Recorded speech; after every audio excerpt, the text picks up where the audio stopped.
مونږ چې کله دکان جوړ کو او یا چرته هوټل جوړ کو نو مونږ د هغې افتتاح دپاره دا پلانکې شیخ صاحب مې را وغوښته، پلانکې مفتي صاحب مې را وغوښته، پلانکې شیخ الحدیث مې را وغوښته. د دې نه بهتر او لوی مرتبې والا سړی درته ونه ښایم. هغه چې کوم دی هغه ستا پلار دی. پلار راوله په دې ستا کاروبار باندې د دې شیخ صاحب نه او د دې مفتي صاحب نه د دې نه زیات چې خفه کېږي ستا پلار دی.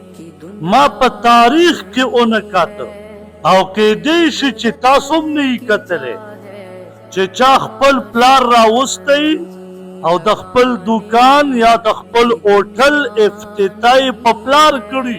الله ستا دپاره جنت ستا د دې شیخ الحدیث د قدم لاندې نشته.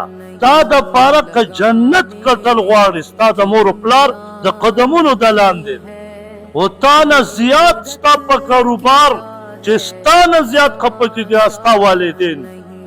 پلار ته دومره سپک نظر، پلار دومره لاندې غورځول چې ته دوکان کولو کې او د خپل دوکان افتتاح په پلار ونه کړي.